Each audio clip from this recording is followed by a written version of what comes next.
My husband had brought up the idea, and I was genuinely enjoying a solo shopping trip for the first time in a while. Unexpectedly, I bumped into my in-laws, who then decided to drop by our house.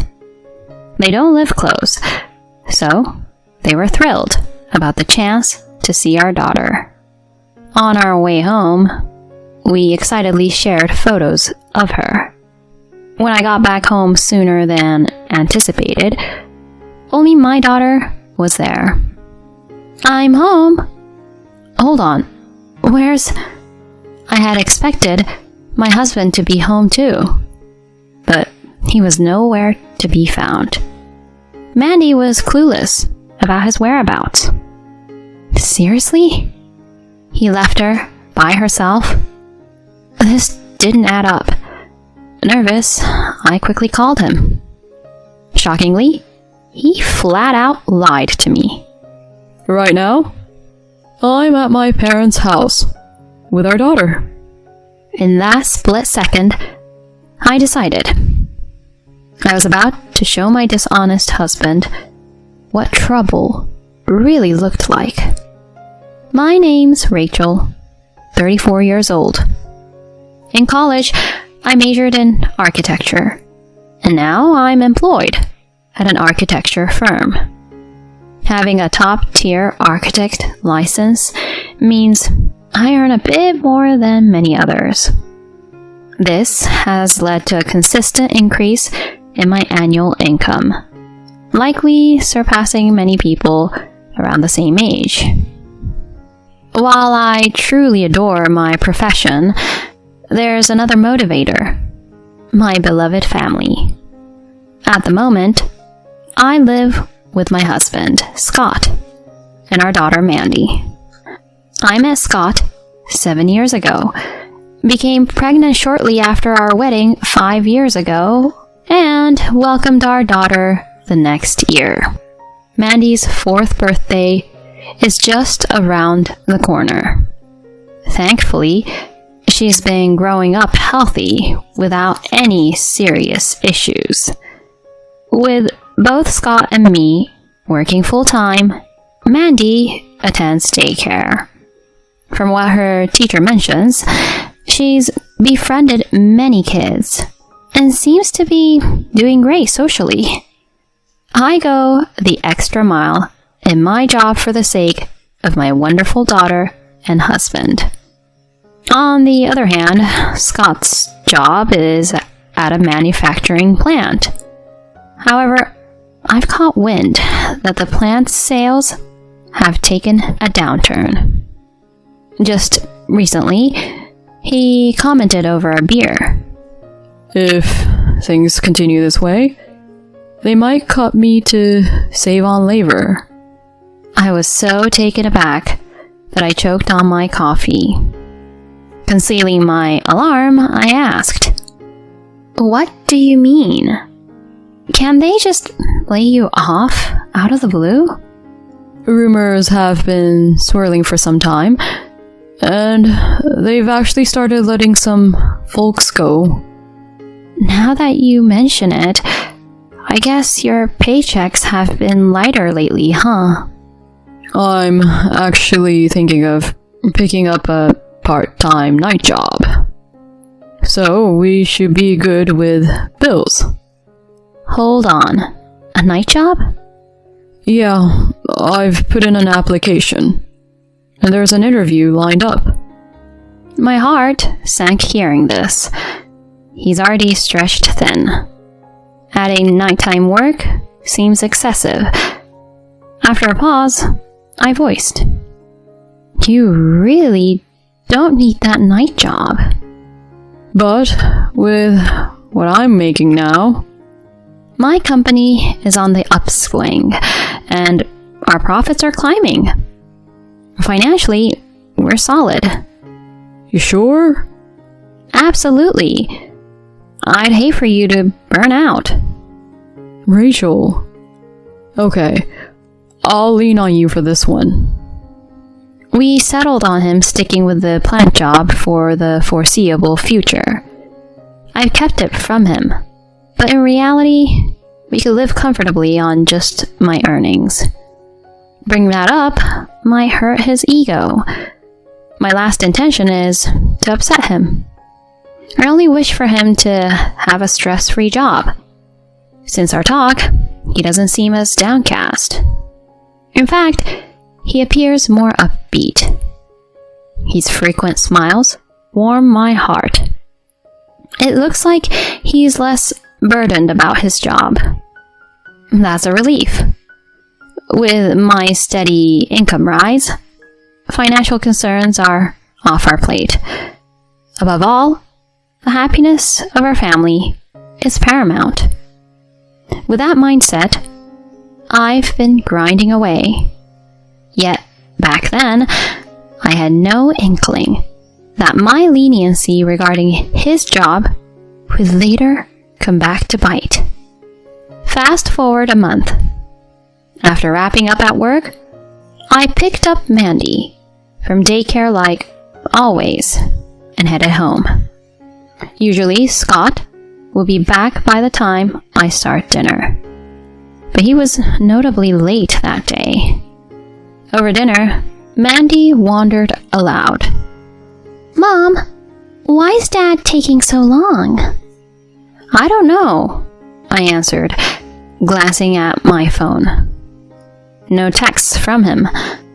Post-dinner, I tried to call him, but all I got was the endless tone of an unanswered call. This was a first for us, so I couldn't help but fear the worst. He didn't have an accident, did he? But if something like that happened, surely someone would have reached out. Everything has to be all right. After tucking my daughter in, I chose to wait up for him. Around 11 p.m., I finally heard the front door. Racing to greet him, he looked taken aback. "You're still up?" His nonchalance irked me, prompting me to voice my frustration. "What do you mean, still up? Do you realize how late it is? You ignored all my texts.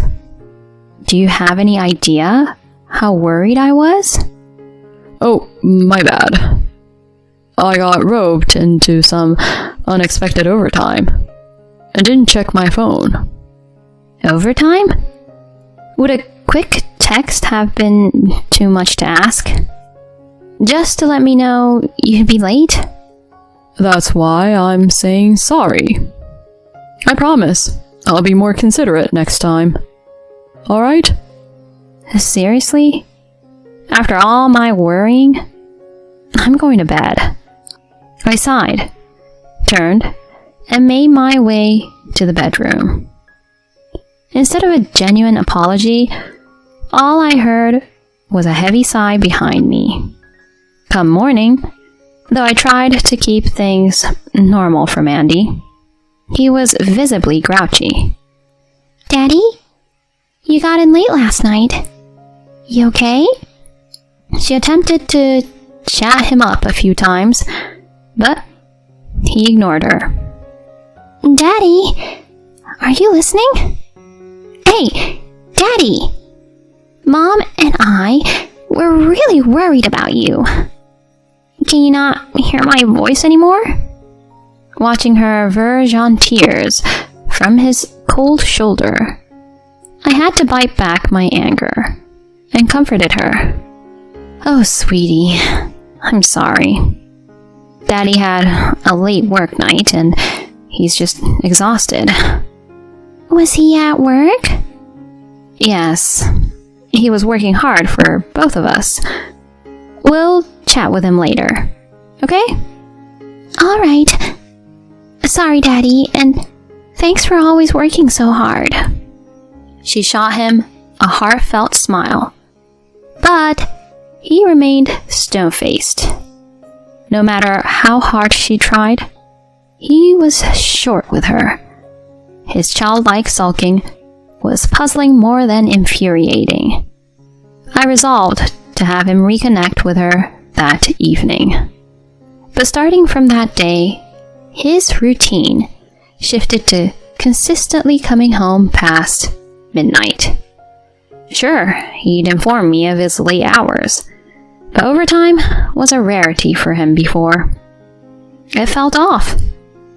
Choosing to get to the bottom of it, I hired a private investigator to shadow him on weekdays for a couple of weeks. Mid-investigation, one day, I arrived home to Scott already there. I didn't expect you home this early. He grinned and said, Every now and then, it's good to prioritize family. It was a slow day at work, so I took off early. Really? Dinner will be ready soon. Just hang tight. Got it. I'll hang out with Mandy in the meantime. Huh? Oh, sure. Thanks. His sudden change in attitude was disconcerting. As I started cooking, Scott, playing with Mandy, called over. Hey, Rachel. How about you take next Saturday off for yourself? All alone? You deserve a breather too. You've shouldered all the household responsibilities. I'll manage Mandy for the day. Are you sure? Absolutely. It's the least I can do. He smiled warmly. Despite our recent tension, perhaps he was trying to be thoughtful. Maybe this was his way of extending an olive branch. My resentment began to diminish. Though it might seem minor, this gesture touched me. So, I accepted his offer and planned a solo shopping day. That weekend, I dressed up, did my makeup, and ventured downtown on my own. I started off early, explored a few art galleries I'd had on my list, treated myself to a fancier than usual lunch, and wrapped up my afternoon browsing through a high-end department store sporting my favorite labels. It was only 3 p.m., and even though Scott told me to enjoy my day and not rush back until evening, I'd already hit all the stores on my list and bagged my buys. I went to a supermarket to grab some ready-to-eat dishes and a dessert for dinner. It seemed a little early, but the idea of having an early dinner together appealed to me. As I was scanning the aisles, a voice rang out, "Rachel!" followed by a tap on my shoulder. Startled, I turned to see Mary, my mother-in-law. "Mary, what brings you here?" "You're by yourself today?" "Yeah, just me. Scott's on daddy duty with Mandy, so I'm enjoying a rare day out." "Oh, really? Jason's around too. How about we catch up over some tea?" "Sounds perfect." She flagged down Jason, my father-in-law, and we settled in a cafe near the supermarket. They actually live out in the sticks, quite a haul from the city. Turns out, they'd driven into town for a concert featuring Mary's favorite singer. It had been a hot minute since we last caught up, so our conversation flowed easily. At some point, Jason remarked, I've been missing Mandy so much. Picking up on that cue, I proposed. "Hey Mary, Jason, how about swinging by our place today?" Now? You sure? "Totally. Scott's around and I've got tomorrow off since it's Sunday. If you guys are up for it." That sounds wonderful. We've really been missing time with Mandy. "She'll be over the moon to see you two. Please, do come over." We then prepped to head out a tad early, and they even pitched in, picking up a bunch of dishes and desserts. On the train ride home, we gushed over recent snaps of Mandy, and soon enough, we were back. But something was off. only Mandy was home. I'm home. Hold on. Where's... I had expected Scott to be home too, but he was nowhere to be found. Mandy was clueless about his whereabouts. Seriously? He left her by herself? This didn't add up. What's he up to? Mary whispered, a touch of worry in her voice. I didn't waste a second and called Scott. When he answered with a breezy, "Hello?" I switched to speaker mode so Mary and Jason could listen in. Trying to keep my composure, I asked, "Where are you right now?" "Now, I'm at my folks' house with Mandy." Your folks? Yup. Thought you were gonna be out late, so I figured I'd let them hang with Mandy. It's been a while. I shot a glance toward Mary and Jason, who were clearly thrown off. I mean, anyone would get that this story didn't add up. Right then, it hit me. Scott was betraying me, our family, and he was going to pay for it. After hanging up, I left Mandy with Mary and Jason and made a beeline to the PI agency I'd hired earlier. I laid out the whole story and they handed over their findings. Just as I'd feared, Scott was seeing someone else. All his working late stories, all made up. Even worse, he'd lost his job and was blowing through his severance on daytime rendezvous. No doubt he's with her right this moment. As soon as his affair was confirmed, all my love for him evaporated. It wasn't long before I was dead set on a divorce. This was all so out of the blue. I'd sensed something was off. But cheating? And to think he left our little girl all alone at home for this fling? Unthinkable. Once I got home, I told everything to Mary and Jason. Both my in-laws and I were taken aback, and yeah, we were mad. Hours went by as we sat there, waiting for Scott to waltz through the door, with my in-laws right there with me for support. I rang up my sister, who lives just around the corner, to come get Mandy and watch her for the night. Then, a little after 7 p.m., in walked Scott. "I'm back." He strolled into the living room like it was any other day, but the three of us stared him down hard. "What the?" He went from casual to ghost white in a split second. Caught red-handed, he scrambled for an explanation. "Look, Rachel, this isn't what it looks like. I was just shopping." Shopping? Didn't you say you were with your folks? Funny thing, I bumped into them at the supermarket and rode home with them. "Well, actually..." And let's not forget how you left Mandy, our little girl, all alone. Also, you could sneak around with your mistress? My voice rising, I threw down the photos I'd gotten from the PI. He went mute, face drained of all color. With a stern voice, I snapped. Using your own parents as your alibi? Abandoning Mandy to be with her? You're lower than low. "Please, I swear it won't happen again. Just give me another chance." Another chance? Buddy, you were done the minute you pulled this stunt. There's no coming back from this. And trust me, you'll pay for what you've done. As I laid into him, my in-laws took charge, grabbing him by the arm and hustling him out. He tried to yell something, but they weren't having it, and carted him off to their place. Later, I lawyered up, filed for divorce, and went after him for alimony. With the proof I had, and my in-laws backing me up, the divorce wrapped up quick. He coughed up alimony, and now pays child support monthly. And with my in-laws keeping tabs, I doubt he'll miss a payment.